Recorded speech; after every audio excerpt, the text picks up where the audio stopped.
مدینہ پاک میں خبر چلی گئی حضور پر حملہ ہو گیا. اب میں کس کو دین سمجھاؤں؟ مسلمانوں کے پاس تو جمعہ پڑھنے کے لیے ٹائم نہیں ہے، نمازیں پڑھنے کے لیے ٹائم نہیں ہے، ناموس رسالت کے لیے ان کے پاس ٹائم نہیں ہے. اب کیا کیسے بات کی جائے؟ بچے جڑے انہاں تا ایک تعلیم پڑھنی تے دوسرا انہاں مستقبل سنوارنا ہے. اب بچیاں دا تے نوجواناں دا تے مسئلہ ہے. انہاں تعلیم پڑھنی اور تعلیم بھی کیوں جائی؟ میں اے پوچھاں اگر کہ اے صحیح البخاری اے بخاری دی ہاؤ تے پیش کیوں پئی ہوئی تے علماء تے دینی مدرسے دے طلباء تو چھڑ کے کوئی بندہ میں نے جواب نہیں دے سکتا بھی ہاؤ تے پیش کیوں. چلو اے تے ہو گئی صحیح البخاری. میں بڑے مجمع چو یہ پوچھا بھائی الحمدللہ الحمد دی دال ہوتے پیش کیوں آئی؟ میں الحمدہ پڑھدا زبر پڑھدا تو اسی غلط کر کے دسو اینو عربی گرامر دے مطابق.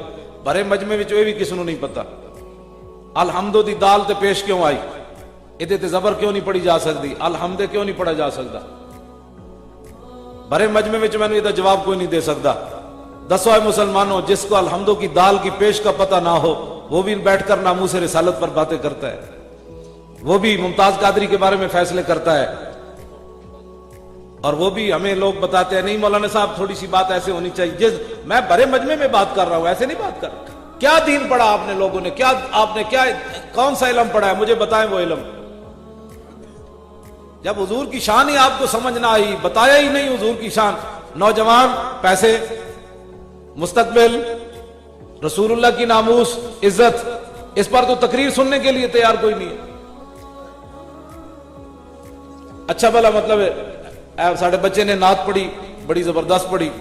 کئی نعت خان جناب اچھل اچھل کے پورا سٹیج بھی ہلا دیں دن. چلو ان کا اپنا ایک جوش اور جذبہ ہے، وہ بھی میں اس کی بھی قدر کرتا ہوں. ایک سوال ہے، نعت خان جب حضور کی زلف کی بات کرتا ہے ہماری قوم اچھلتی ہے، جب ناموس رسالت کی بات ہو تو قوم کو کیوں سانپ سوکھ جاتا ہے؟ نہیں لوگ بولتے، لوگ پریشان ہو جاتے ہیں. ہو سکتا ہے بزم حسان والے بھی پریشان ہو جائیں کہ بھائی مولانا آپ کیا باتیں کر رہے ہیں.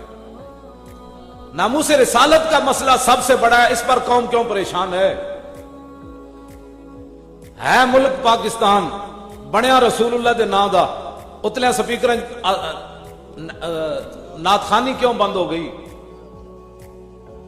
اتلے سپیکر مصطفیٰ جان رحمت کیوں بند ہویا؟